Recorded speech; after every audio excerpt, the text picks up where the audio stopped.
as I mentioned last week, it's the industry of entertainment, isn't it? You know, when you've got all that experience as well, then you want to see 80 minutes on the game that brings you back. You don't want a one-sided game that we've seen in the last few weeks. You want, even if you are on the end of you heard it here first. Josh is saying, bring back the shoulder charge.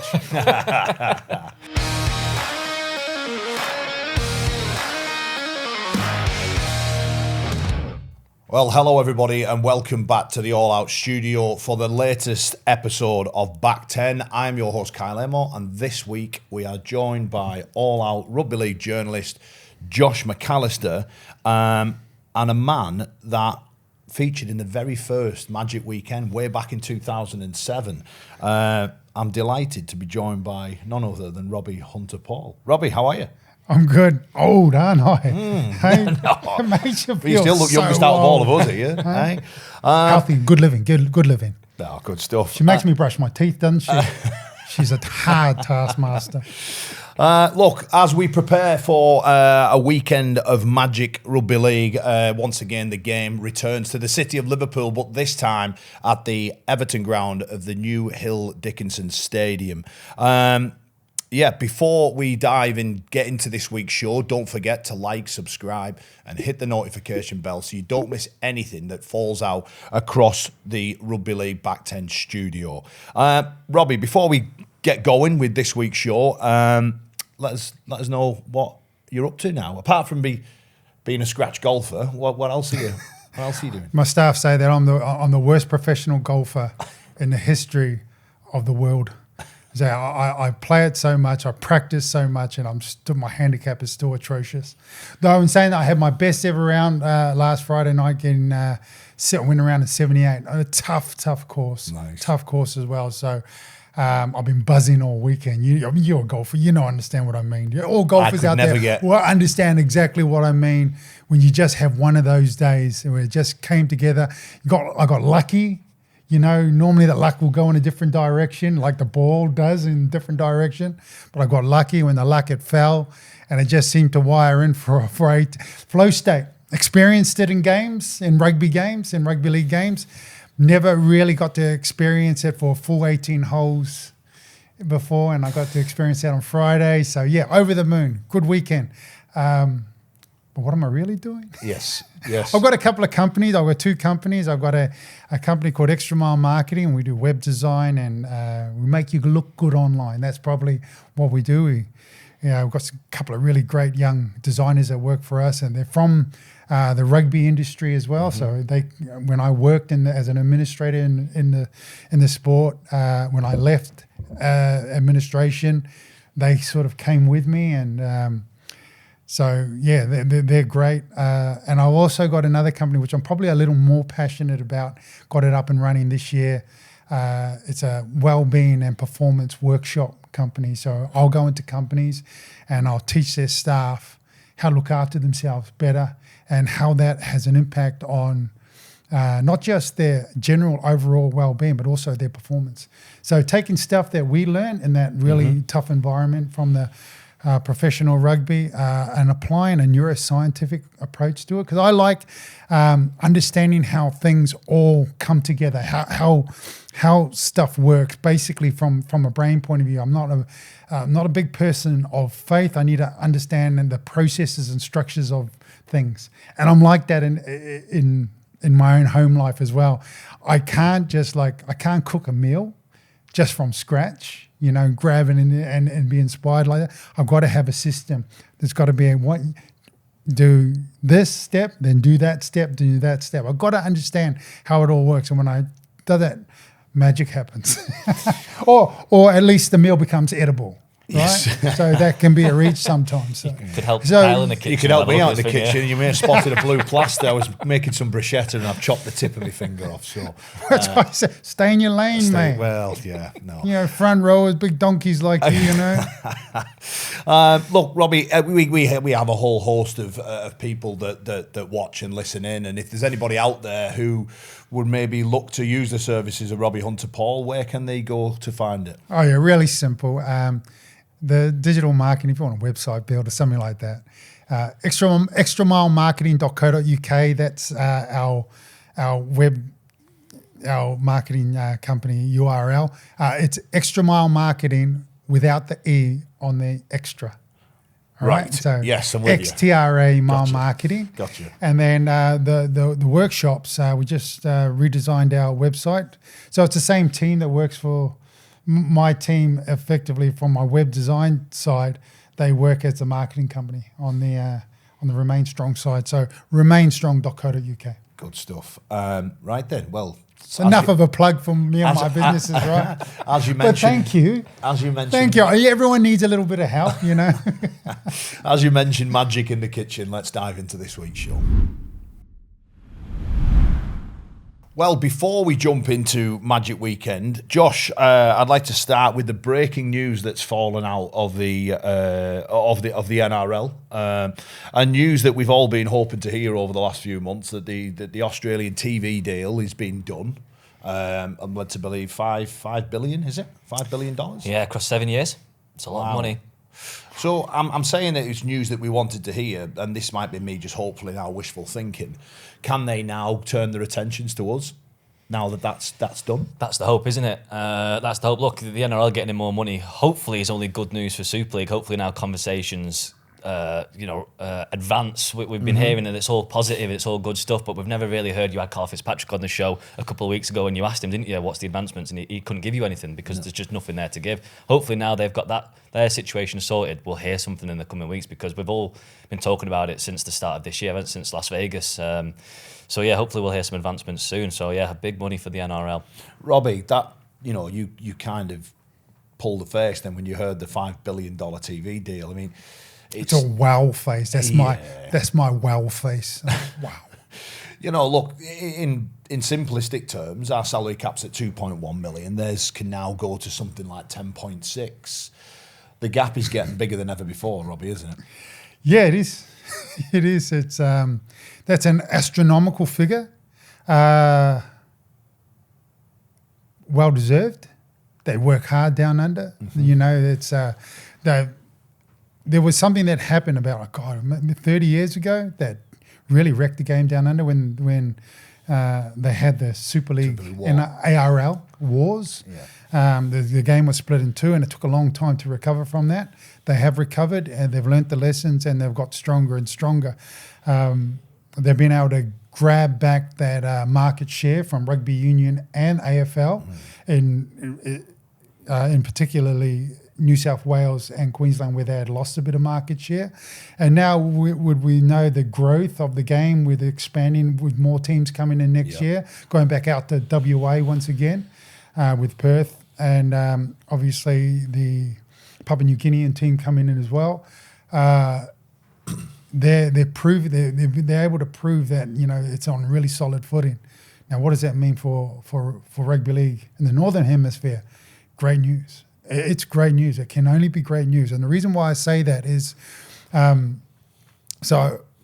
before I retired, I watched a lot of my peers. I'd fallen on really hard times. They only knew how to do one thing. We had enough coaching jobs going around. So once they went out into the real world, they sort of they realized how tough it was there. And they were like, I spoke to, I think it was Scott Naylor, Joe Vaganar, said, look, pull your finger out, man. Get busy doing something, because if you're not going to be a coach, you need to have something to fall back on. And I thought, okay, I'll give it some thought. And I thought, well, where would I be best suited to sort of leverage all of these years getting my head knocked off? Would still be within the sport, right? Yeah. So I thought, well, rather than just sort of transferring straight from being a player into the sports administration environment, because I didn't want to be a coach. No, I'm not quite sure that people that hire and fire coaches, well, at that time, people that hired and fired coaches weren't qualified. They weren't. The nuances of understanding the performance department is so unique. And so just because you've done well in IT or whatever your business is doesn't mean that you understand that environment and what it means to put the right mix in that environment or the right leader in that environment. So I didn't want to be a coach.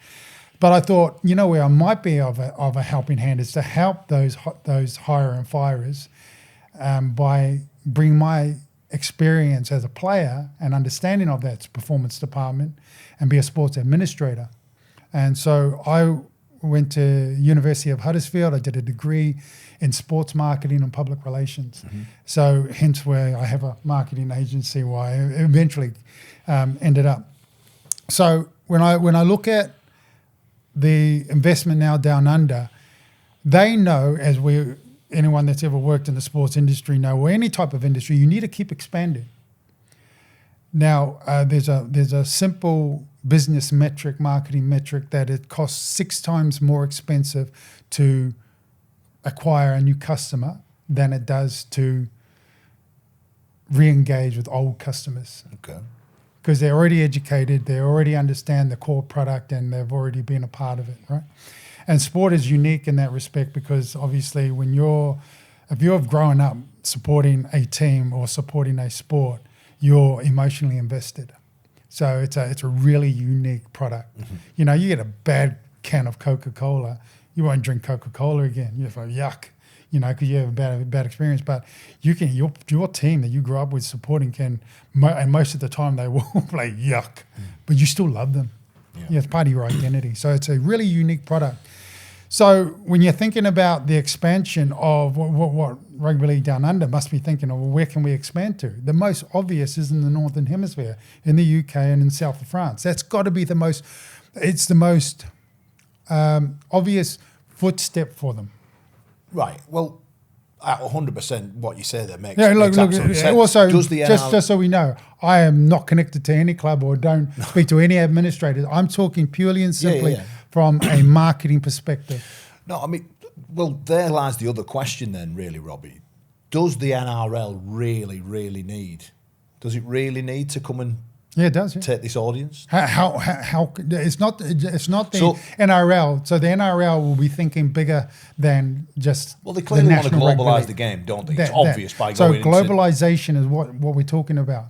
So the only way you can globalise something, because like you've got to then take on the nuances of all the different cultures that are involved from a global perspective. Right, and there's things that work down under that just won't work over here because it's not British or it's not French, you know. But that is, you don't have to educate the British rugby league public about the sport of rugby league because they already understand it, and they'll buy in because they'll be excited by it. And there's the foundations have already been set.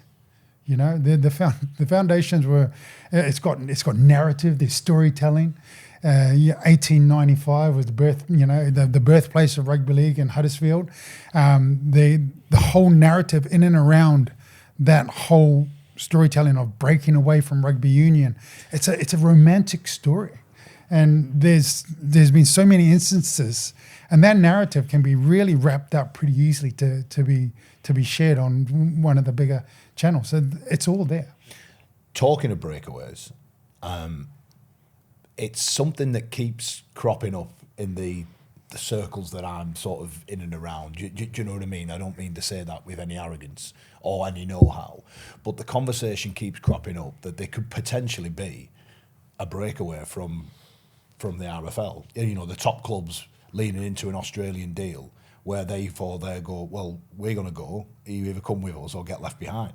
Is that something that you've been? Have you heard that? Yeah. Have you heard that whisper? Yeah, but nothing concrete. The word is like a 10-team Super League, isn't it? That goes away from the RFL. But the biggest roadblock that I understand is the marquee rule. Currently, you have to go through the Home Office and the governing body. If you used to have a breakaway, well, the RFL are not then going to suddenly allow Super League to have any marquee players because you've got to go through the governing body and the Home Office. So that suddenly is completely different, a different look at it. So that already immediately has your first massive roadblock. I've been here 30 years. There's been threats of breakaways for a long time. It would be like we saw it not work down under. So there was 30 years ago, there was a breakaway. It didn't work. It ruined the game. There's other things that are involved as well, other moving parts. So there's the laws of the game. There's the structure, the development, the relationship with the amateur game as well. There's pathways, that starts from a amateur rugby league point of view. Then where do they feed in? It's a much Something needs to happen though, Robbie, doesn't it? You talk about the amateur game, and I don't think it's a rugby league thing. I think it's right throughout society. There's less kids playing sport in general. Do you know what I mean? We don't compete with other sports. We compete with games. Why can't we not though? I'm saying we are competing with video games. We are competing with lifestyles that have really changed. Parents are time short now. It's that you can keep little Johnny and Susie quiet by just putting them in front of a machine. Everything's on demand. That's what we're competing with short term. Now, if you look at the neuroscientific point of view, the damage that's happening to them, I think parents are starting to get back engaged with it. They understand now the value of team sport, of coming together as a community.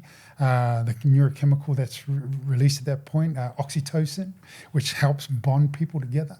That is what's leading to big issues with the NHS and people struggling. We need to find ways to come together once again. But we need to do it.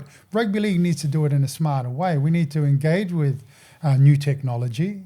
We need to embrace it and understand that that's not going anywhere, but we've got to manage it right, but also give the opportunities for the communities in person to come together, because there's such human value in that. And beyond, I'm not talking just about how it's great for communities as a wider aspect. I mean, at an individual level, come together with your peers and your family and your friends, and that in a cohesive reason for a joint purpose makes your well-being improve, and that's a scientific approach.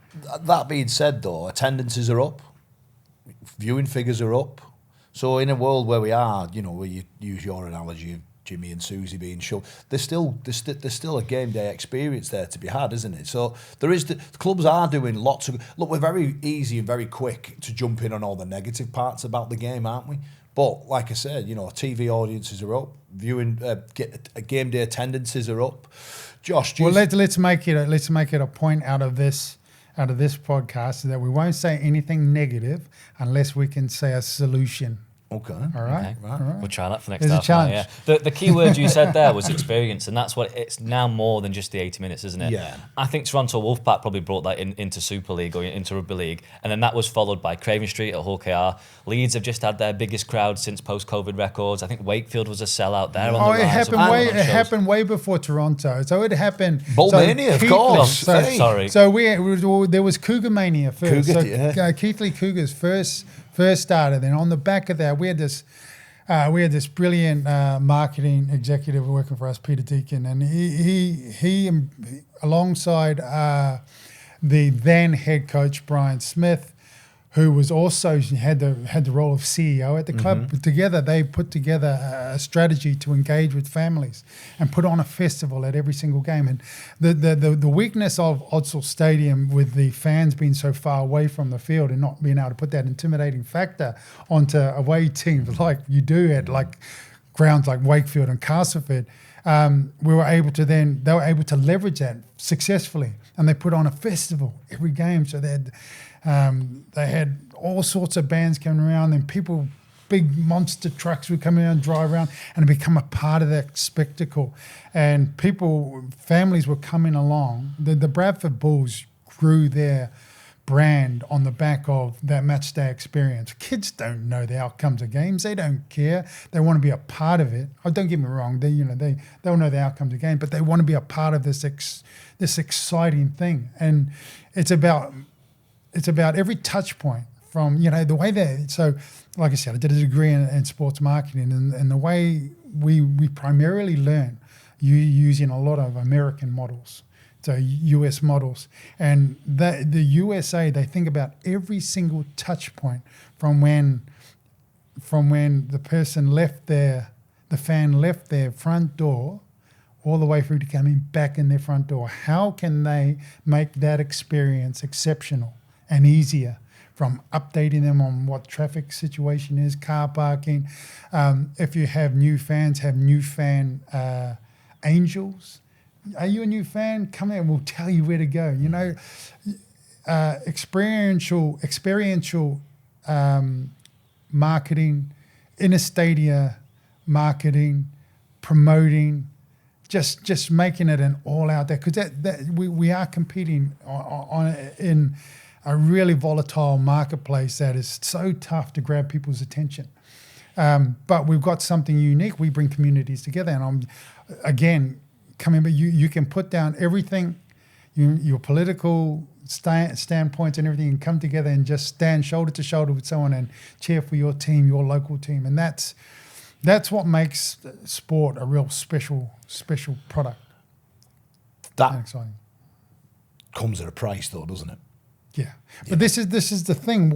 This is the thing that's frustrated me, because I worked as an administrator from 2011 to 2017, and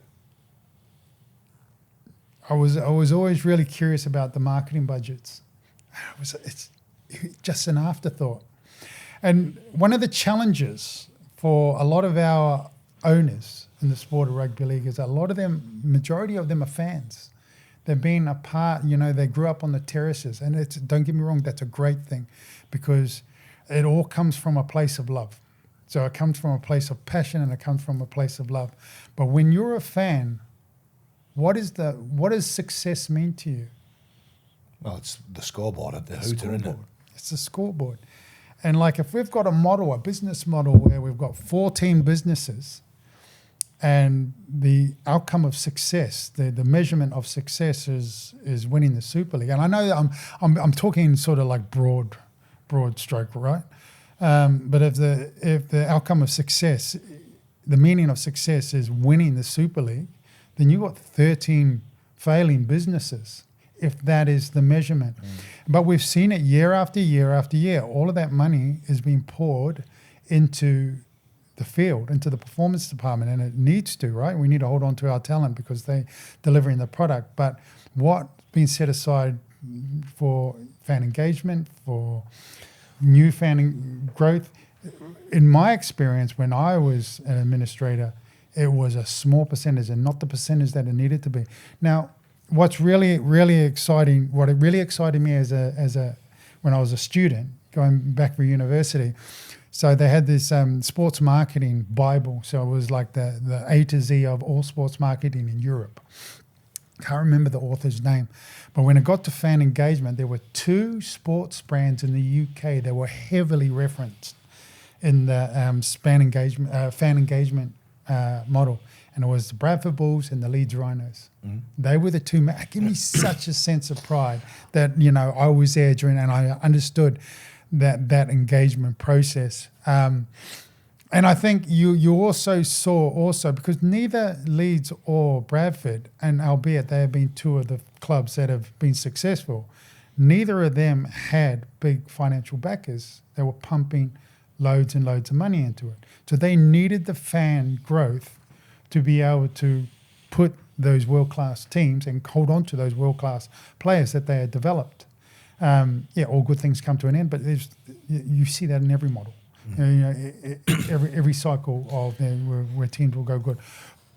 But the period in which that fan engagement was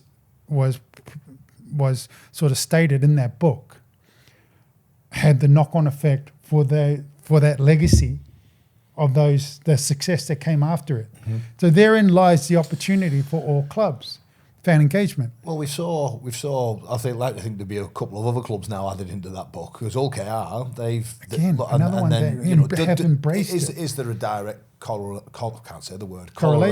between that and then what Hull KR have gone on to do? I mean, that's been taking a couple of years, hasn't it? That you go to a Hull KR game now, and we're there well before kickoff doing the commentary, and you can see fans in there hours before the kickoff, just on a nice sunny day as well, and there's the food, there's music going on, and creating that. Wakefield are starting to do it. I think when you go to a Wakefield game, there's a different vibe around there. Castleford, I was there on Friday night. They've made some subtle changes to a tired ground, but there's now a gathering of people, outside. They've got different bars set up. They've built a Centurion lounge there to coincide with the 100 years. There's little changes like that, really, that's creating, I think, gone are the days where you can rock up with your family of four, pay £150 and then just leave. 200 quid. No.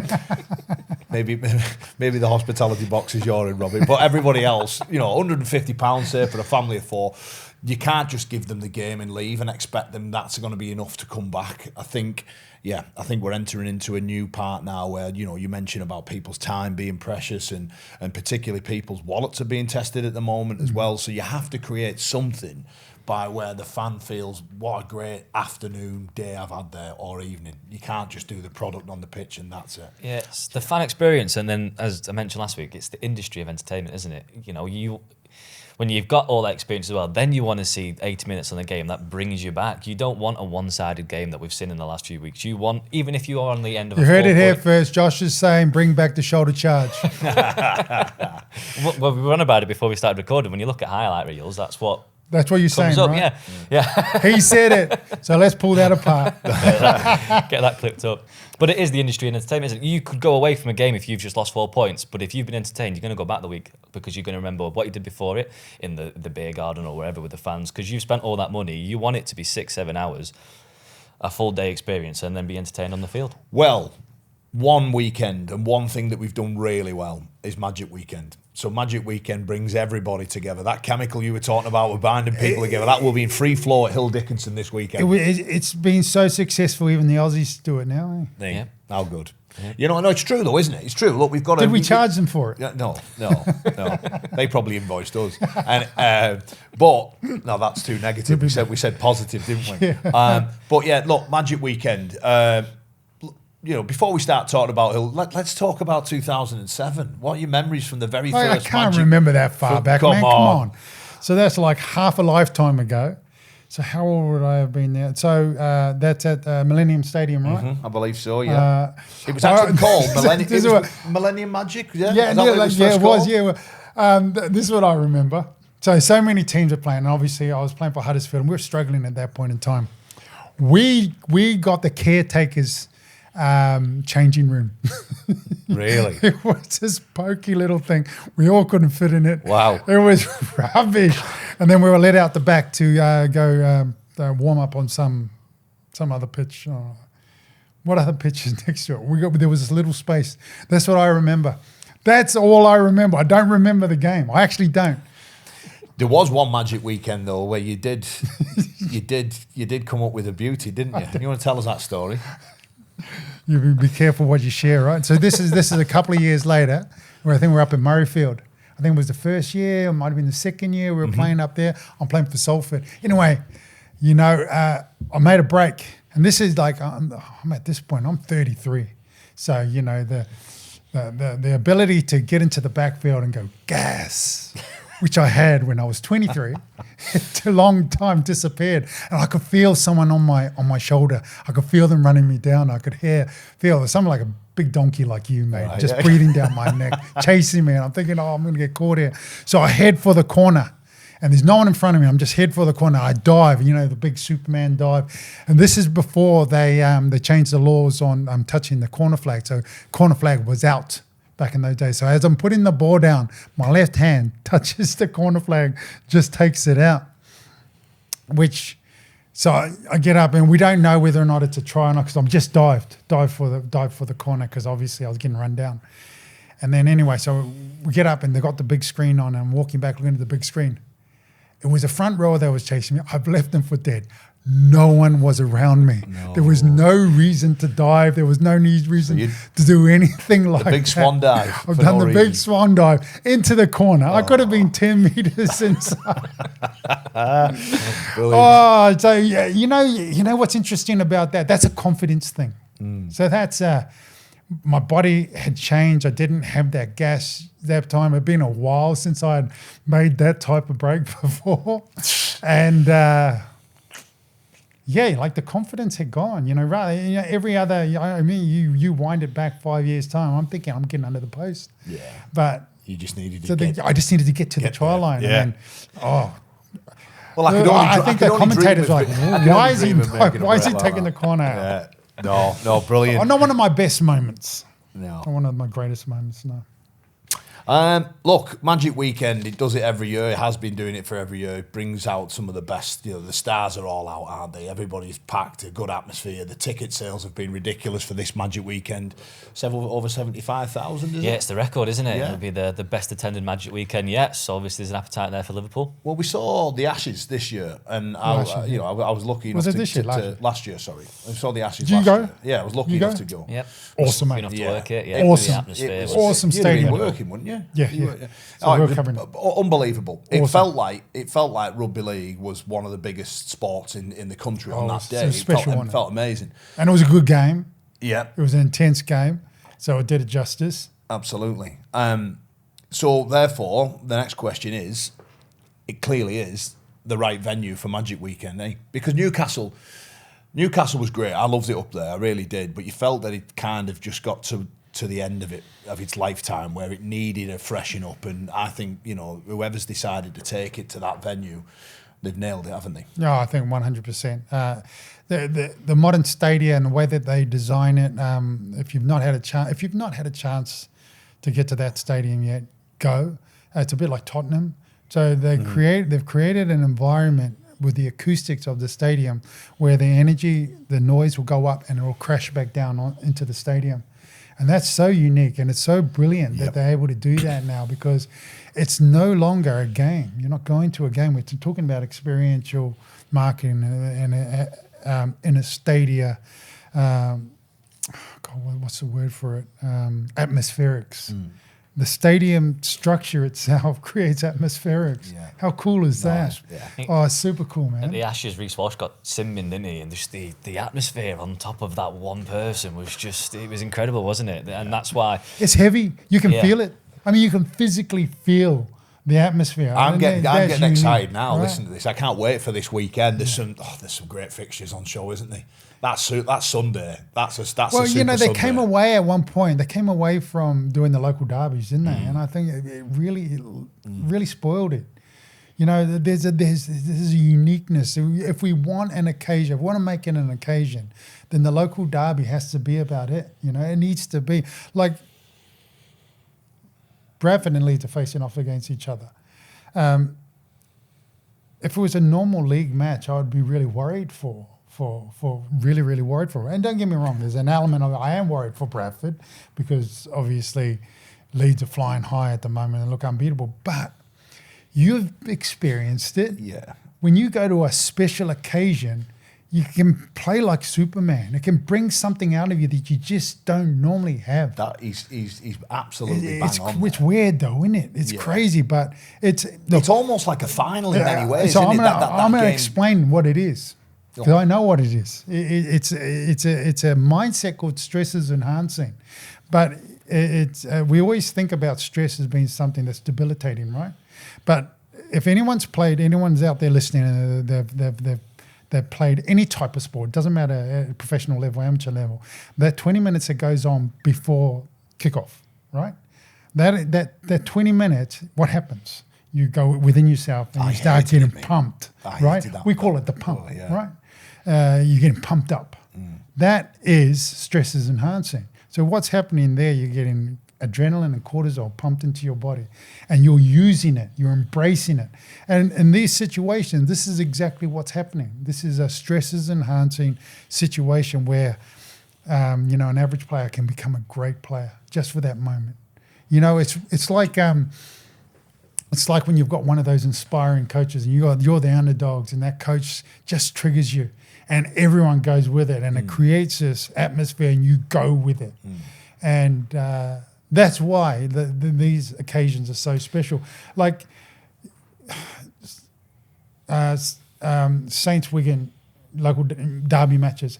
Everyone knows it doesn't care where they are in the table. No, They're doesn't. derby matches. Yeah. They're special. Yeah. So do you think, Robbie, then that these or the teams that have perhaps had poor seasons or underperforming, the messages for them this week is what? Go out there, enjoy it, show the game, the very best version of yourself. You mentioned it before, though. It's like a grand final. Yeah. These occasions are I like grand. They're different because you're not playing for anything, but you know it's special. It's an exciting week. For some of the players, though, Robbie, Josh, this will be the biggest game that they'll ever play in. You know, we've seen so many legends of the game that never played in finals. You know, finals aren't for everybody, are they? But these could be the next best thing for a large number of players playing Super League at the moment. So it's got to bring out the very best of everybody, isn't it? Well, yeah, I think like we've experienced, right? These weeks become special because they're different. You know, everyone's, you know, conversations like this start to amplify it. It's a bit like when we used to play Leeds. You drive into the petrol station and someone say, "Good luck this week," and you know, all week it's getting pumped. The coaches will be in their meeting and say, "Well, this is what you expect at the stadium. We want to get down, we want to have a look, and you get outside and have a walk around." And like when the players, if the player's not been there before, player will walk out and we'll see how So at home, if you've not been to the stadium and the new stadiums that have been built now with atmospherics, they've got a sharper incline. So basically, when you walk out as a player, the fans, the stand feels like it's on top of you. You know, it's like Tottenham's one. And that's why the NFL takes that game back to Tottenham every single year. Yeah. It's because it gives you an experience that you've not had. And what that does to a player, that creates something inside them. They know the week's been different. They go to the game, you walk out onto the pitch is perfect. You know, it's they're like Super League pitches are great. I mean, they're awesome. Yeah. But they're nothing like these football stadiums. I mean, they're carpets. You know, you can putt on them. Do you know what I mean? You'll see him pitch side at the weekend with his putter. Tick tock, tick tock. But look, you know, what I really like about Magic is, you know, and I've done it, and I may end up doing it this weekend with Sky. You get in amongst the fan zone, you're interviewing all people from everywhere are all congregated together. It's just a good atmosphere. We talked many times in the show about game day experience. Well, that it's one of the very best, isn't it? Fans from all over coming together. It's always in a good spirit, good atmosphere, and just real high energy about rugby league. You know. You know what I'm also excited about? I'm excited about the players post-try celebrations. So Betfred are doing it, aren't they? Are they doing it again? Are they? Yeah, they are. That was confirmed over the weekend. See, I want them to really embrace it though, because you know what it's like. What would you have done? Me? God, that's a great question. Exactly, I'm thinking me, Scott. Well, no, you've got to be a player. You've got to come locked with something in your chamber. You don't want to be the party pooper. So you've got to. No, Ethan O'Neill go on his head. Was that one of them last year? Ethan O'Neill, I think, I did a little spin on his head, didn't he? So there's some ones that people, awesome. People have ones in the back pocket. I'm sure there's a great picture of him. Well, listen, you guys. Did you do a bit of breakdancing in your time? Did I? Heck, me breakdance? No, two-stepper. No, let us know what try celebration you would like to see at Magic Weekend, and from who? Not me, by the way. So you know, I think if you get the chance, I think you should do some sort of try celebration. I think that we should get a campaign going. You've got the producer behind here thinking he's going to get his shorts, his little YouTube Well, listen, short. us at All Out Rugby League will be in and around, so come and say hello to us and have a chat. You know, we love talking about rugby league, don't we? So you can do it in the fan zone. You can do it in the fan zone, can I? Aye? So to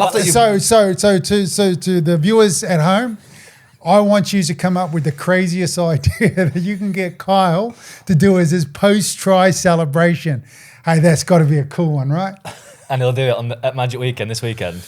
And he'll do it in the fans. He'll do it in the fan zone if we can somehow wangle it so he can do it on the field.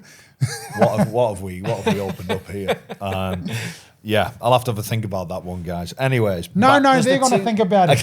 They're going to do it for you. They're going to come up with an awesome idea. Forgive me. Was it last year there was two strongest men or heavy lifters? I don't think they picked you up, did they? No. John Wilkin picked up. John Wilkin and Brian picked up. You was in the middle, weren't you? Me in the middle. That's the kind of things. I reckon. We're not still here, so this is my idea for what Kyle should do. He should do a run it hard competition. Jesus, aye. No. That's crazy, that, isn't it? That run it hard stuff. It's mental, isn't Yeah, it? it is, yeah. Yeah, well, but think about it. So when we're thinking about when we're creating content, and like everyone has been watching shorter and shorter content, right? Like it's just a dopamine hit, entertaining, like a just 10-second hit, right? If you think about other sports, right? So rugby union, they developed their World Sevens competition. So what is that? That is rugby for non-rugby fans. So it's the combination of music and because they always have a concert going on. Then you got their cricket. So you went from test to one dayers to 2020 to now the 100, which is just a version of 2020, right? But again, a fusion. The run it hard, is the essence of rugby league, isn't it? It's the back fence. Yeah. It's coming off the back fence. Yeah. That one thing, I mean, it's better than coming off the back fence because when you come off the back fence. Though, is there? You know, I always tried to have a little bit of a pick a shoulder kind of thing. I would never run into someone. That's dumb, isn't it? You're getting some footwork no matter what. Yeah. I wasn't big enough though. No. You know? But those the run it hard, it's literally just there's no You footwork. didn't always put footwork on. The little step, Robbie. Just the little one got me out of trouble. It was more a head nod. A head shuffle. But what is it? So it's the essence of, and I think It's the gladiatorial part that we all like to see. yeah, but it's off the back fence, but it's easier than off the back fence because you're only got one person to run it. If you look at all of our front rowers now from those kickoffs, they're running at 5 men. They're like, and they're all the biggest guys on the field. Do you know what I mean? It is, isn't it? I think I used to enjoy it. My point is that we need to, as a sport, so I've spoken to a couple of administrators about this run at half, right? They wouldn't entertain it. And that's short thinking. That's short thinking because as a sport, it is an element of our sport. They are one big shot, one-on-one. It's running off the back fence is way harder. Could it be halftime entertainment? Having It a could run it be. in hard. You Just could, 5 of them or something. You could have I reckon pre-match, you could have a competition and have the final at halftime. Get the fans involved. Let's see. Yeah. Get the fans involved. That could be 5 All right. people. You You think this think is easy? Come and have a go at it. No. It'd have to be structured because how many of our fans would have a few bevies and think they'll be a part? And I think there's got to be an element of safety involved, so you can't be intoxicated. But I like the direction you're going with it. But you think about how many what do you call it? Amateur rugby players we have that are in good condition and You've fancy ruled me their out chances. then. I was the first tick. You've ruled me out of the good condition part. So I'm gone. But have you ever sat and spoke to Derek? These are all the sort of ideas, Derek goes on maybe a tangent sometimes, but at the start of the year, he goes down the ideas of he wants 9s, he wants these 7 competitions, he wanted to go abroad because he wants this short form. You remember the 9s used to be a thing, didn't it? Yeah, it did, Leeds. in Australia. And it was quite an Yeah, enjoyable as well, evening, wasn't it? 9s is rubbish. And the reason why I'm saying that is because basically you just got 2 men sin bin. It's so hard. It's just like you still got 9 men defending against you. It's hard, man. Yeah. You give me 7. So I played in the Middlesex So sevens you'd rather with Bradford, 7s in didn't I? rugby league? Yeah, we played in Middlesex sevens with Bradford. Right. And I was actually watching. I weirdly watched Wigan. Playing the Middlesex sevens when Wigan won it. Henry was playing. Right. When they won it back in the day. What I was more interested in watching the people argue, like fans argue, because obviously Wigan won the Middlesex Sevens. We won the Middlesex Sevens when we went down in 2002. But I'm looking at rugby union fans arguing against rugby league fans about which is better. About they're saying one was an amateur code, but obviously when we played it, they'd been professional since '95, and so that argument sort of fell on its face. But 7s, there's lots of space on the field. 9s, I've played 9s at international level when they had the World 9s in Townsville. There's not that much more space. No.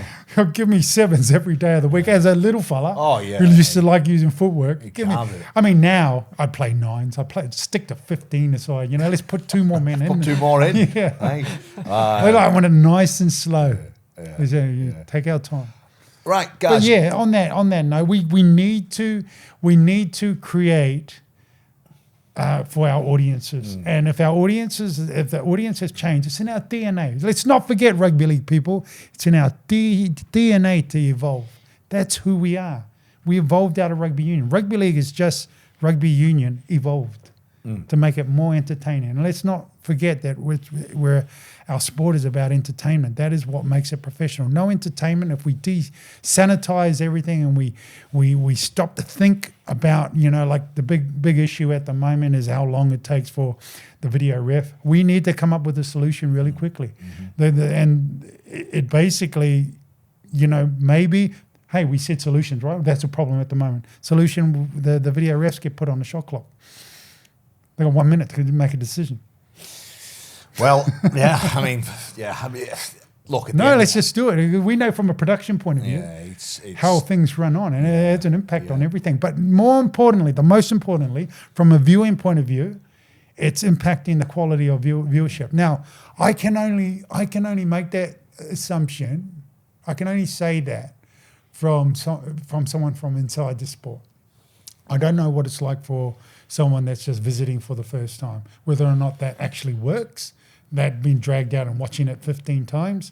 I know from someone from inside the sport, I've made my decision probably within the first couple of frames. Yeah. You can, when you see something, you see someone putting the ball down, I don't need to look at it from another angle. That said though, Robbie, if it comes down to a decision that costs them a chance of a grand final and how much money that would bring in that club and the angle that doesn't get shown, I don't see that. I don't see that argument. And the reason why I don't see that argument is what we were talking about pre-match in that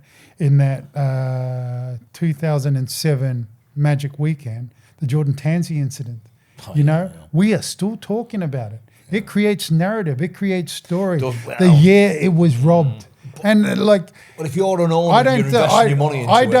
I don't think it actually impacts financially clubs that much because what you're still on. So here's an interesting stat that I saw as a sports administrator.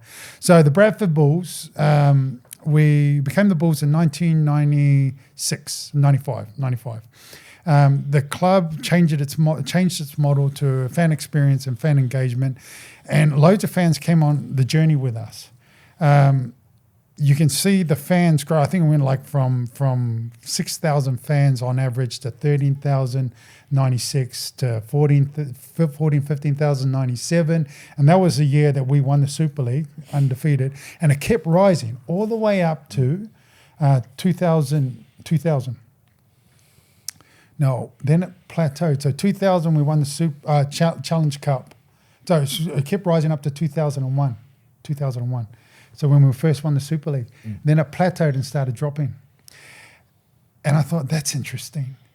Even though we're now that legacy team and we're going from success to success, there was silverware in 1, 2, 3, 4, 5, and 6. It's dropping. The fanship is dropping. Then I said, fast forward a couple of years. It's my father-in-law's a Leeds Rhinos fan. I don't know how I ended up into that family, but my father-in-law's a Leeds Rhinos fan. And I said to him, "Are you getting a season ticket this year?" About 2013. He said, "I haven't had a season ticket since we beat you guys in 2004." I said, "That's interesting." It's about the journey. It's about the journey. Fans want to be a part of that journey. When you're winning, and this is a stat known in sports. Winning teams don't a correlation between winning teams and fan and ticket sales aren't a thing. It's expectation then. But when you're on the journey towards the promised land, so you've got to think about narratives. You've got to think about journey. You've got to think about hitting in that. Interesting, isn't it? That it plateaued and then started dipping during the Bulls' golden era. I'd love to see whether or not there was similar situation. I mean, you look at that towards the back end of, I think it is towards the back end of Leeds' golden era. You could see that there were more holes in the stands than on those earlier years on that journey on the way there. Yeah. I mean, well, let's just stay with Bradford. Obviously, a huge part of your career, a huge part of your life. It must. Seeing them back in Super League did bring back a little bit of nostalgia for you, Robbie? Or? Oh, it certainly does. I love it. Did you get to many games? Do you get? No, I don't. You don't? No? I've only been to 1 this year. Is that what? Is it just purely time, or are you just 2 businesses, 5 kids. There you go. That's it. Alongside the worst professional golfer, I'm also one of the worst taxi drivers as a profession as well. I'm saying 2 more professions.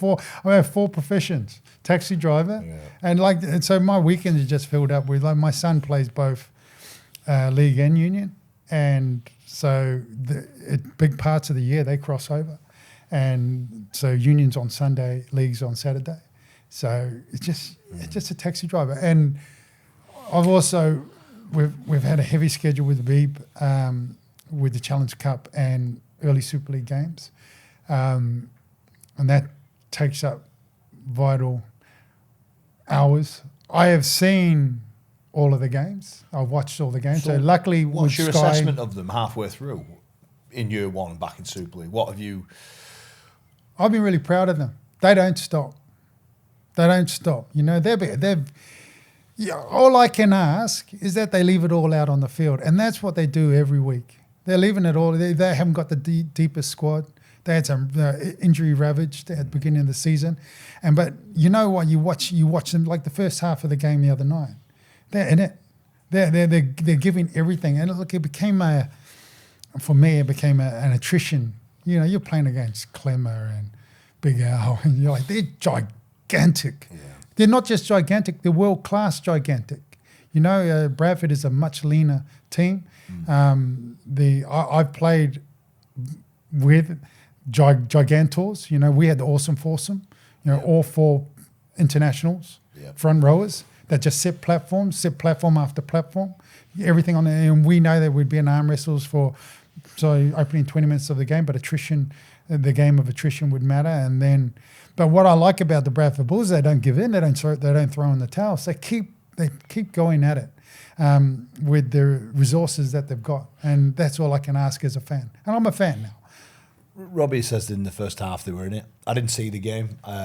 I was actually down at Wembley Stadium watching Harry Styles with my had his top off with my wife. Like strawberry. You can just picture him, the big woolly mammoth. So but I'm led to believe. I listened to Paul Rowley's interview. First half, he was frustrated with the amount of penalties and stuff they were giving away. Second half, they turn it on. Is that did Bradford not live with it? That's spot on, really. The first half, I think they gave away 5 penalties, plenty of errors. Second half really grew into the game. I thought it was probably Jack Wellesby's best game this year at 1. I seen the highlights. He looked like he had a smile back on his face. Yeah, that's probably the big thing, isn't it? Yeah. Where it's, I don't think Jack would have been pleased with how this season's gone for him so far, the high standards. But World Cup coming up end of the year, if he can turn it on for the next 13 games or whatever's left. Yeah, now's time to get now's good, the time, isn't it? What's been done has been done. And I mean, they had a great start to the season. Saints fell off over the last probably month and a half. They've had some big distractions inside the club, which can be challenging for the performance department, because, it impacts your leaders. Beyond no illusion, moving infrastructure impacts the leaders, and that then has a knock-on effect to the rest of the team. But yeah, you're right. He was turning up, whereas before he was sort of like just sitting back and letting the games unfold and that. But he was turning up, so maybe that energy's back. And sadly for Bradford coming at that time, but look, the 2 games that we've spoken about already at Magic Weekend for different reasons. Bradford, they go on. Fair to say they've got a free shot at Leeds. No one's really gone back. Nothing to lose, have you? They've got nothing to lose, have they? Saints and Wigan, no doubt that comment that was made on Good Friday around the loss of identity will resurface, and we have to stoke that fire, don't we? We have to promote that. That is going to be. That's going to be brilliant. I can't wait for both of those games, actually. But yeah, I mean, we'll dive into that in the prediction show. But just going back to Bradford, what are your hopes and names for them in the next coming season? So I hosted a welcome back to the Super League sort of fans event, meet the team down in Bradford at the beginning of the season, and I got up and I did a little bit of an interview with Kurt. And I said to Kurt, did Wakefield, set the benchmark last year? And you know what? He was You really can argue Lee the year before. Lee did exactly the same thing, didn't he? Come 2 up years before, right? 2 years before, Yeah, sorry, yeah, was it? yeah. Yeah. And he painted the picture really well. He just said, look, we're a very different kettle of fish. Wakefield went down to the championship and they kept that squad together, especially the nucleus of the spine of their team. Brought in some additional players throughout that season in 2025, but in 2024 they kept that squad together, and it's so much easier to, once you have a squad, to be able to sort of amplify that and build on top of it, as opposed to what the Bulls have had to do this season, and that's basically build a new team. They've been able to hold on to a number of the championship players, but there's some players that potentially may have never ever seen the light of Super League if it hadn't been, they hadn't been part of the squad. Agree, yeah. So he was being really, really refreshingly realistic about what their focus was. So, a great outcome for the Bradford Bulls would be finishing mid-table. And, I think they've got the capability. I like the style of rugby league that they play. They move Good the coach, ball. isn't he? They can't go Young through the British middle. They're not coach, big enough to go through the middle of teams and go over top of teams. We saw that on the weekend, on Saturday. What they can do is play smart. And when they've got fresh legs on the field and their energy is up, they actually make really good decisions and they move the ball around, they move teams around, they ask questions. I love that. It's a refreshing style of rugby league to watch. It is. Where, again, though, as we saw on the weekend, when it gets quick, when it gets powerful through the middle of the park, it's hard for them to hold on. And it just got too quick for Bradford in the second half. Well, Ryan Sutton, 2-year deal. Talk of John Bateman as well. John Bateman, a return back to Bradford. Those John Bateman, Ryan Sutton, that's great. He's been fantastic for the team this year. Just held the middle. He's playing massive minutes as well. Yeah, massive minutes, and he's a rock there. He's not running over top of teams and scoring tries. But what he is you can build stuff around him, and you know what you're going to get out of him. He needs some help, though, doesn't he? He does need some help in that middle. Now, what John Bateman brings is he's a marquee, not in the context of money, but he's a marquee signing in the context of drawing other talent to you. He's an out-and-out winner. His attitude is, not psychologically you can't beat him. He's got that. He's dogged, isn't he? He's good dogged. He's got that X factor about him, and it doesn't go. And I can promise you now, in his head, he still thinks he's 20. Yeah, but are his better years beyond him? Of course they are, because he's not 20 anymore. Yeah. But he brings what you lose in the tools of your body gifted you make up for in head, and that's what they need. They need a player that attracts players. And I think it'll attract fans too. I think it'll attract fans to come back because it's sort of a statement signing. Look who we're bringing back. He's one of our own. And then fans might go, oh, yeah, right, well maybe we should get back involved. Well, I think that's hugely important. I remember talking to the Bradford Bulls over the last couple of years, and they were talking about new fan engagement, and I said, you don't need it. You got like 250,000. Bradford's a big city. It's like the population in the greater Bradford area, it's like just short of 600,000. There's like 150,000 Bradford Bulls fans that live in southwest Bradford. You don't need new fans. Just engage with the old ones and using strategies and tactics like re-engaging with former players. Not just former players, but former world-class players that are still, can still deliver. Then. That's a strategy worth investing in if the money's right. Hometown boy with a homecoming. That'd be a fantastic way for him to finish his career. Well, look, there's so much in here that we could have spoke about. I've got pieces. Oh, but you had me on the show from the World Cup. I was going to talk about that, but we have pretty much run out of time. I was going to get your thoughts on on the World Cup. New Zealand all the way, mate. New Zealand. I'm still a New Zealand citizen. I haven't got dual nationality. They won't give me a passport. They can't get rid of me because I married one of you. I married one of you. Can't get rid of me now. No. You tried. Right, well, my mum's English, so that's why you can't get rid of me. I'll lean in with two questions. The last one, this question is on Bradford. If you had an open checkbook, then Robbie, who are you bringing in 2027? I go back in time. Yes, love it. Put the boots back on. Get out there. Cody Nikarima. I'd love to see the two brothers together. That is. Oh, he played against my team, the Wars. So I'm a New Zealand Warriors fan. Through and through. Up the Wars. Through and through. And Cody played for the Dolphins on the weekend, and heartbreakingly so, but he played well. Yeah. So I'd love to see Cody and Braden together. I think that'd be special. One of the things I learned with playing with Henry at that level is you don't need to. I knew when Henry was going to make a break. I know the nuances, the things when Henry's body language goes into a different place. Is that because of the time you spent growing up together, playing together? Playing together, but going at each other. Going at head to head together and going at each other. You just learn this innately. I knew when Henry was going to make a break. I just start heading north. So you have this ability, and not only that, you have the you bring the best out of each other because you accept nothing but excellence. That's what me and Henry brought out of each other. There was no lazy games. I mean, the boys had to pull us apart in the changing rooms on numerous occasions. I'd have loved to be a fly on the wall. I mean, Henry can kick my ass. He's like 10 kgs bigger than me. And like he's the thing, and Henry's strong as well. Like he got like that mankind type of strength, right? And that's one of the things. He had agility coupled with that strength. But yeah, the boys had to pull us apart. I'm like, the sisters are fighting again.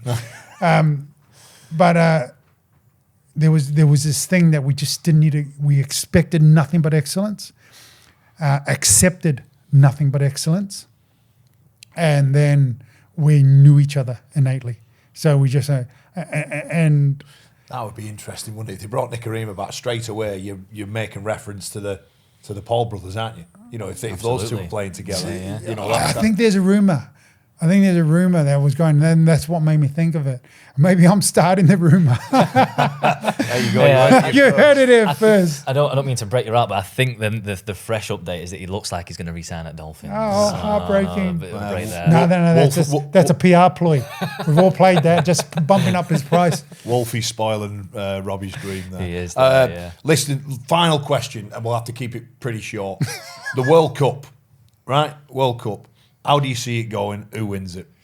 Yeah, I'm really, really empowered with New Zealand at the moment.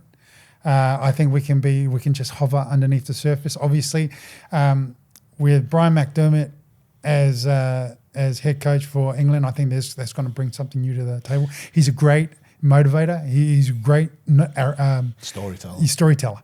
And I think that's what you need at that level. Mm-hmm. But also the amount of NRL players are now pinning their flag to the pinning. We're seeing it across all countries, though, aren't we? Yeah. And one thing Brian Mack has said is that he isn't going to play the way that he's not going to take Australia on at their own version of the game or New Zealand. He's going to come up with some jack in the box, just like all of his good sides did at Leeds. Really looking forward to seeing that. Really looking forward to seeing how it all unfolds. Robbie, legend. Thanks very much. Top player, top bloke. Really, thanks a lot for a top golfer as well. Top golfer. Really, thanks a lot for coming on, Josh. Thanks to you as always, and thanks to all of you at home as well for listening. We hope you've enjoyed this week's episode. Don't forget to like, subscribe, and hit the notification bell. In your comment section, swipe to the left to reveal that hype button. You can click that up to 3 times a week, and that will help continue to grow shows just like this and have many more chats just like that. Take care. Bye bye for now.